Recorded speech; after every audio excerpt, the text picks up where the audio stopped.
So I was born in London, England, but I grew up in Denver, Colorado.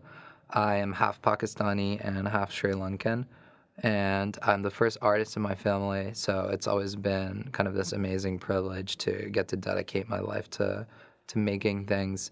And I grew up, always kind of collecting visual media like album covers, album posters, just kind of anything I could get my hands on, book covers, trading cards, and would spend a lot of time in the movie theater watching things. And that was kind of how I exposed myself to art early on, just because there weren't any other artists in my family. And where I grew up in Colorado, it was kind of like limited, and just having an access to contemporary art, you couldn't always, just find what was current or even find what was in art history. So a lot of what has informed my work was, kind of the early things that I just was able to discover, from what was available. And I've always had that love for cinema and for album art. And I discovered Cinema 4D when I was very, very young, and just taught myself digital art and motion design, and kind of have just continued to work with it ever since. And studied graphic design also for a little bit at the Rhode Island School of Design. But I've always just really loved making things, and I've spent most of my life doing that. So I change kind of the look and feel quite often of what I'm making, but I always try to keep it feeling like it was made by the same person. And that's because I just work in a way that is kind of very fluid and experimental, but is driven by like the image that I want to create or the story that I want to create. And you never really know what that's going to be. But I kind of always like let that lead me. So, if I have an idea for a piece, which is usually kind of driven by like a visual world, then I will just kind of follow that through with, whatever it takes to realize it. And, sometimes it leads to like a certain aesthetic that might feel a little bit different. Sometimes it's like a little bit easier to keep it consistent.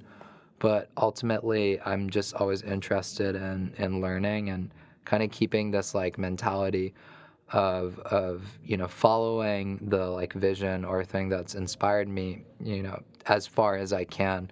And so whatever I sort of like learn along the way of doing that, that I can kind of contribute to like the aesthetic, like I will. But I try to always just go for whatever is like in my head and I'm feeling like passionate about. So you'll kind of get, some visual differences sometimes, but I think that's also, what can keep things interesting. And for me, the most exciting thing is that I'm always sort of feeling like I'm learning or feeling like I'm like a student in a way. And so I always try to like work through that frame of like thinking and making things. So I had kind of an interesting technical journey as an artist because when I was young, I actually didn't really make any art. Like I just like kind of collected things and loved them, but I didn't have that much exposure to art, and so I didn't have that much practice. And when I discovered what you could make in the computer and just like the power of visual imagery, I just became like obsessed with like, making things in Photoshop, making things in 3D, like teaching myself how to draw. And what I kind of came to love was like using a process where I just like mix all those things together. So often I'll create sketches where I kind of even just quickly make something in 3D and then like draw over it in Photoshop to like give myself a better kind of sense of what I'm imagining. But then sometimes what I'm imagining, I can't even, make it in 3D. So I have to like sketch it first. But then other times, with how far a lot of like the animation and motion design stuff has come, I can actually like sketch it more in 3D, faster and easier than in 2D. So I feel like what has been really, great for me is just trying to like push forward on all those tools and like combine them whenever possible, in new and interesting ways. Yeah. So in my work lately, I'm using a lot of Cinema 4D and Houdini. for like the 3D side, and then on the 2D side, typically Photoshop, Illustrator, After Effects, a little bit of Nuke, Premiere, kind of the typical Adobe pipeline. And then on the periphery, I've been learning Marvelous Designer, Maya, ZBrush, just to kind of help with like other parts of the pipeline, and have been experimenting a little bit with Unreal Engine also. Um, so I would say I use like a ton of software, but it's always interesting because it's like there's so many applications. Sometimes I can't even remember what I'm doing because I just use so many applications. But I think that's also part of the fun because you're just like always trying and learning new things. So when I was a student at the Rhode Island School of Design, I didn't actually do any digital work for like the first 2 years. We just kind of did traditional figure drawing, and we would make books and like study fine art, and work with charcoal. And it was like a really interesting experience for me because you're kind of forced to try and produce the same imagery, but without sort of like the digital tool set that I'd been working with for a while. And so I really feel like often in the digital software, you can get stuff that's very computer driven, and it kind of lacks this like humanity or this like organic touch. And so I really love to bring like the craft of, illustration or drawing or painting or just anything that, can be like kind of more human in a way, and can kind of come back to a lot of the work that I really love, which is illustrated and is usually drawn. And so for me, it's like sort of that tension where I can like go between those worlds that I get really excited. But I think that especially with 3D animation, sometimes it can be very cold and digital, and so even just like loosely sketching something and then bringing it into 3D, or making something in 3D and then drawing and painting over it, for me, it's like such a enriching process. I really love the way that, you can enhance something like that. So I used to work mainly in like studios and freelance, for like motion clients, and also like do design and illustration work. But my goal was always to like not have any side projects because like all my projects are my side projects. So it's kind of interesting because it's like now, I try to choose all my projects just based on like what I would make as my side project. And I think it can be really fulfilling creatively, but it's difficult sometimes because the things that you always want to make out of your heart, maybe you don't really want to make it for like money. You just want to make it because you love it and it like speaks to you. And so sometimes that can be difficult to make a living that way. But I try to just, make the things that like kind of speak to me. And I don't usually know if I'm going to make any money off of it sometimes, but it's just sort of, something I've like learned to live with. But yeah, generally, I don't really have any side projects the last couple of years because I just try to like spend all my time making my side projects. So, A Pearl by Mitski is an animated film, and we created it with cell animation and 3D animation on thousands of illustrated frames. I made that project with my two friends, Santiago and Jose, and collaborated with Danae Gossett, and it was created at Art Camp a couple of years ago. Um, it's a really personal piece about relationships, and it was something where we were really excited about creating this character that represented Mitski, the singer, and having her go through this emotional journey that kind of represented the lyrics in the song, which are based on sort of a breakup. And to visualize it, we use this kind of blended technique of 3D animation and cell animation, and we would kind of create every frame first in 3D with this idea that it would be painted by hand.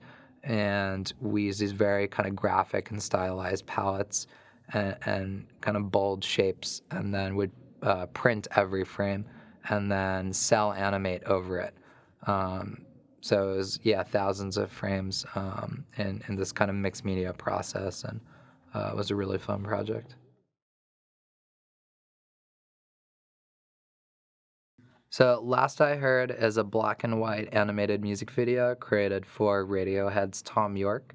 It's one of my favorite projects because we were able to visualize this experience of being anxious in an urban environment and work very closely with his team and illustrator Stanley Donwood to kind of create this experience that was based on feelings that Tom had living in London, but also vignettes of dreams he'd had about kind of having anxiety in urban landscapes. 777 is an animated music video that I created for 88 Rising's artist Joji. It was made over the course of 4 months, working very closely with a couple of my collaborators, Zhu Hong Yin, Chan Yu Chen, and James Bartolozzi, with choreography from Maya Man. It's an entirely CG project that was inspired by classical European painting. And when I was working on it, I was really inspired by this kind of idea of taking a classical painting, but like recreating it with contemporary characters where I could kind of make all the decisions about how they looked and how they dressed and even what skin tones they had. So in that project, it's kind of me drawing on this sort of classical European reference, but you'll see that there's a lot of kind of contemporary twists and also colored skin characters, which are often not really in those kind of classical tableau paintings. So two of my inspirations for the 777 film were Caravaggio and Gustave Doré. With Caravaggio, I studied the way that he created light in his paintings using the chiaroscuro effect, and I was really just finding it amazing how he could just use light and shadow to create a lot of formal interest in his characters and in the tableaus of subjects. In Gustave Doré, I love the kind of imagination that he was able to bring to a lot of sort of religious and biblical scenes, especially the Inferno. And I studied a lot of his etchings when I was creating the scenes for the 777 film. And they were kind of one of my favorite references for sort of just the level of imagination he could bring to that type of world.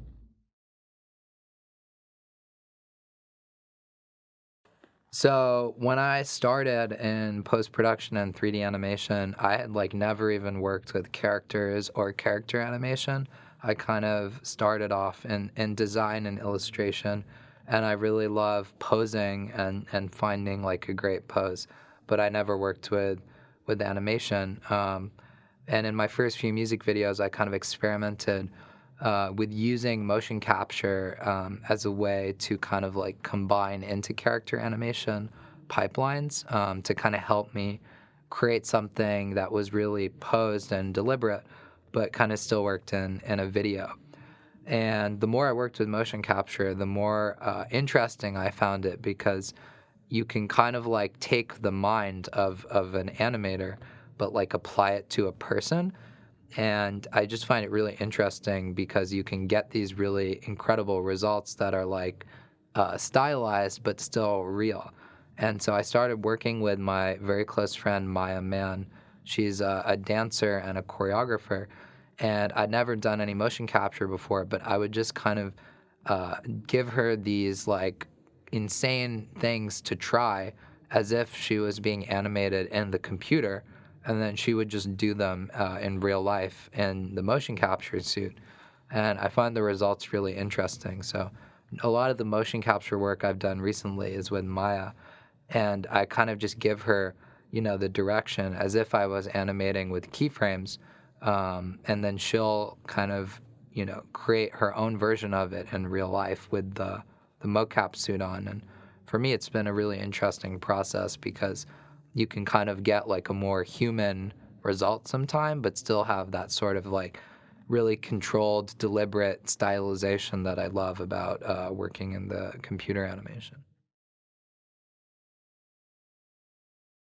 So I think where I started was very much with like design and illustration, and recently I've been making a lot of video work, but I think my kind of love for all of those things is always, making me want to like do more of all of them in a way. So I think in the future I want to keep making videos, but I also kind of want to uh, make album covers and posters and also publish my own like artwork and illustration. So yeah, that's kind of where I can see myself continuing to make stuff. And I have always wanted to make something that was kind of like a movie, but we'll see about that one. So yeah. I think what I really love about Motion Plus Design is the way that they're bringing everyone together to just experience this medium, because I think it's a really amazing time to be a motion designer. And there's so many different styles and approaches, and all I can say is it's a pleasure to be here, and I love what everyone's doing.